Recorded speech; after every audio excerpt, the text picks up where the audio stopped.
Get my setup. Hi, y'all. I think I'm live on both pages. On my computer on one, which is unusual. Oh, whatever. Okay. So, hi, Kelly. Thank you for being here. And Lisa. So, I am, hi, Ivana and Mandy. I'm gonna jump right in.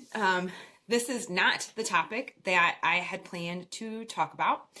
So again, if you're new to my Facebook Live Teach every week between Friday and Sunday, I go live on both of my pages at the same time, hence why I'm looking at both camera holes. Look at the camera hole when you're doing a video. Look at the camera hole when you're doing a video. Okay, so I'll shift between the two. Hopefully you can hear me all right.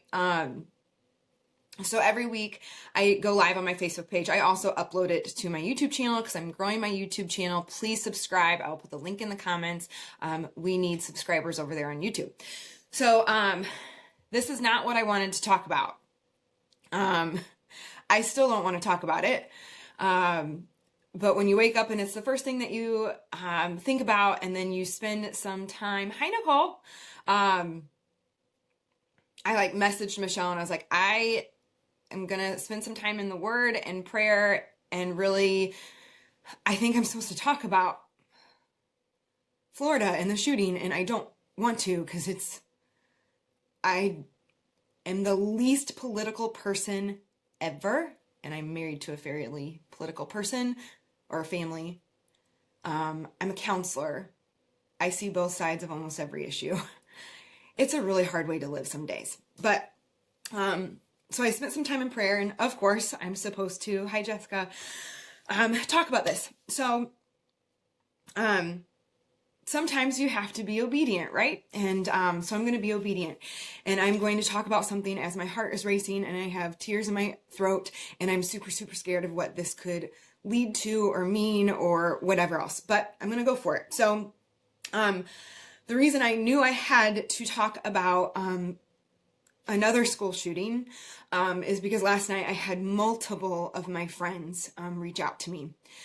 Multiple of my Facebook friends, of people that I'm really close to, asking me things like, I need to talk to a therapist. Like, what do I do? Like, I feel so sad and I feel so powerless, and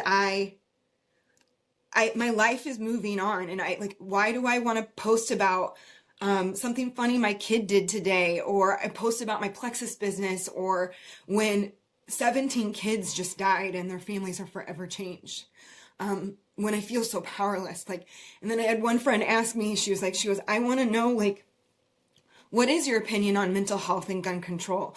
I am living in fear. My kids aren't even in school yet. I knew I had, and then when it was the first thing that I woke up with, I knew I had to talk about it. So here's the deal. Number one, I don't watch a lot of the news. I, frankly, am of the mindset that, garbage in, garbage out. And, there's a lot in the media that I feel like we can't really trust. We don't really ever get all the story. And since I am a therapist, I know that there's always a story behind the story, and I want to know that story. And so I don't watch much of the news, and frankly, it's terrible for your mental health. I don't watch much of the news. But number one, I don't give a shit what your opinion is on any side of politics or regulations, or I don't. I really don't. What I do know is that hundreds of lives are changed. And what I also do know is that Nicholas Cruz, I don't have all the names of the 17 victims, which I did not have time to write them down, but Nicholas Cruz was a shooter. He was not evil. What he did was very evil.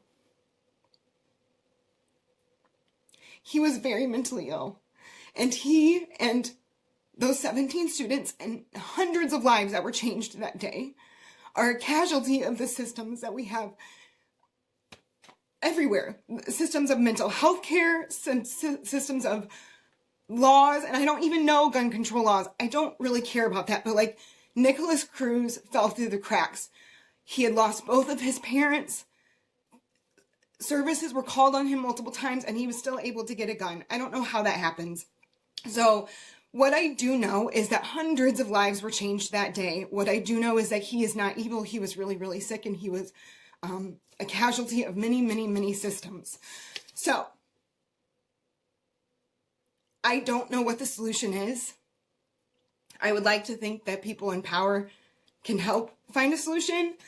So what I want to talk about today is like, what do you do with this? Because your life does go on, and you are allowed to have joy, and you're allowed to be so pissed that this keeps happening, and so sad that this keeps happening, and feel so powerless. And you're also really allowed to be adamant about what you feel. If you're a gun owner, like, and adamant about what you feel about the laws, you also have that right to feel adamant about that. So like, but what do you do to keep going and to feel okay and to continue to connect with your loved ones and to cope with all the dark that's in this world? And so I just like jotted down a couple things. Like, number one, I know.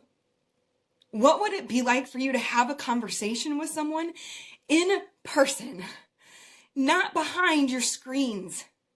But what would it be like to have a conversation with someone who you love in your life, who feels differently than you do on some of these issues? To sit across from someone who maybe even looks different than you and ask them, how do they feel?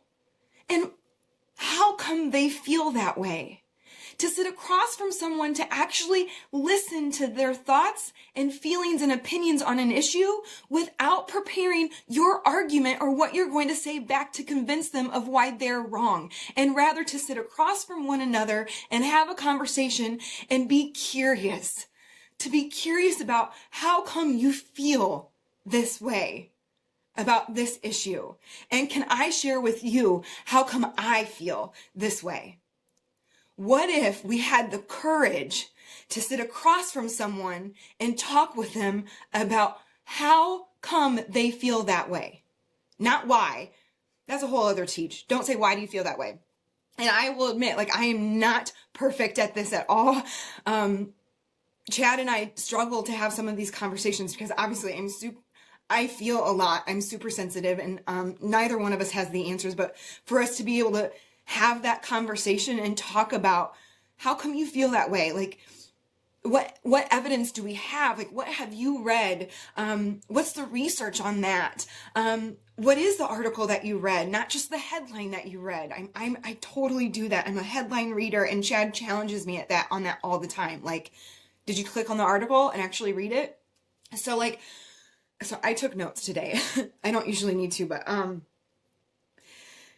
because what I do know for sure is that when you sit across from someone and have a loving conversation where you actually listen, you will probably find, I guarantee it, that you have way more in common than you do different. That you probably both have a home that you're trying to figure out how to keep the heat on.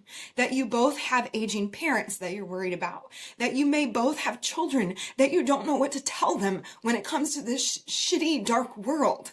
Like, because at the end of the day, we're human beings trying to figure out how to live in this world that's really messed up and really broken. And so we can learn from one another. And when we sit across from someone who thinks and feels and looks different than us, we can learn. And perhaps that's where the answer lies. That it's not in either extreme of the answer or the issue. That the answer lies somewhere in the middle, because both sides have great ideas. I really don't like politics. For that main reason. Okay, I'm not going to read your comments because I'm too emotional. I'll read your comments when I get through my points. Okay, my point number 2. What do you need to change in your world? I think so often we get really overwhelmed of like, I have to do something. I must do something. I have to change the world. And it's so big and so overwhelming.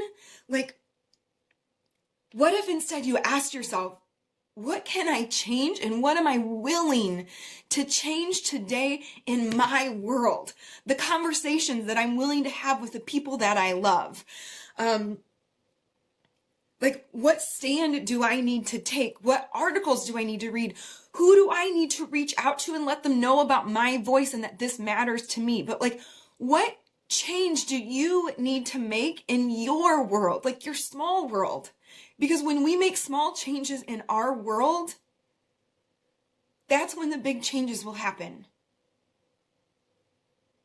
That's when the ripple effect takes effect, or the butterfly effect, obviously. I'm getting a little bit frustrated. I agree. We cannot just pray and we can't just be appalled at all of this and expect it to change. That's why I'm also challenging you to ask yourself, what are the small changes that you can make in your world today? Because those small changes will lead to bigger changes. We do need to, if you are of the praying kind, you do need to pray. However, the Bible also says that we must act. God gave us this amazing thing called free will. You cannot just passively sit back and say prayers and say that something will change. Prayers do change things for sure. Action is required, and God tells us to do that. And I literally wanted to pull the scripture at like 9:14, and I literally ran in and I couldn't find it. So if you know what the scripture is, feel free to put it in there. But like, we cannot just keep saying that we're sad or that we feel powerless. We have to actually act.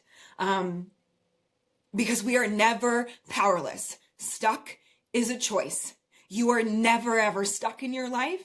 You may have really, really shitty choices, but they are still a choice. So what can you do today to make a change in your world? And finally, what do you need to cope? What do you need to be okay when stuff is this heavy?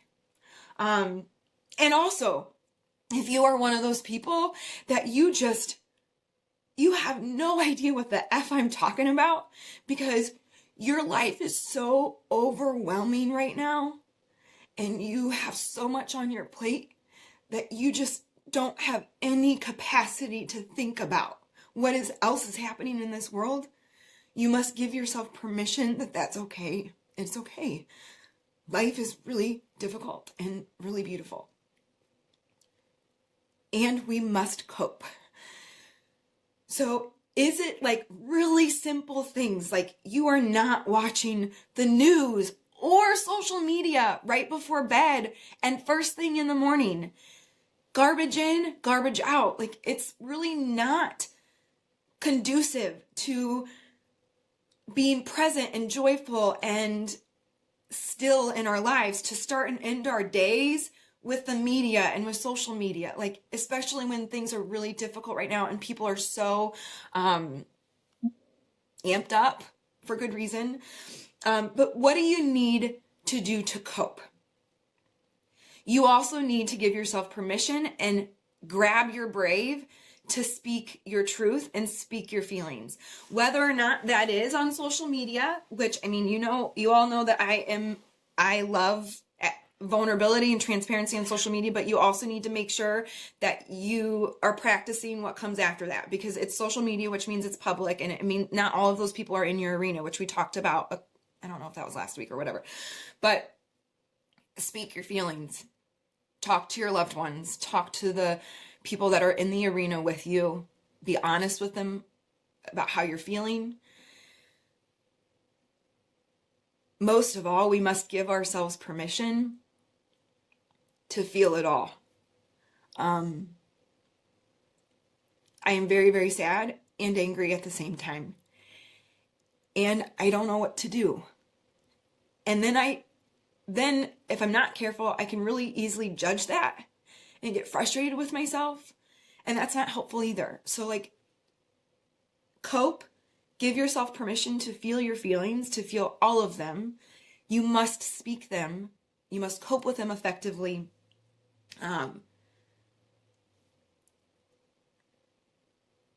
Passively sitting in it never helps. We're allowed to wallow for a little while, but sitting in the shit means you're just sitting in the stink. Get up, speak your truth, and figure out how to begin again and take your next step. So, I think that's my notes. That's my notes. I'm gonna reply to your comments in print. I'm gonna set that boundary for myself. Because otherwise I'll just start crying again. So I'm gonna respond to your comments, in type rather than verbally.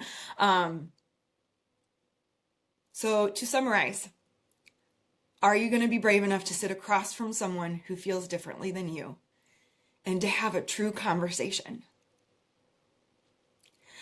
What are you gonna do today to make a change in your world? And what are you going to do today to cope? Because this world is tough. And it's so beautiful. So make sure you look for the helpers. Mr. Rogers, like there's a lot of helpers in this story. Turn to your higher power. It'll all be okay eventually. Thank you for being here. I appreciate it. And I will see you next week for the live Facebook teach. Maybe I will talk about the topic I was going to talk about. Make it a great Saturday. Love your littles. Be grateful. And don't you dare judge that gratitude. Thank you.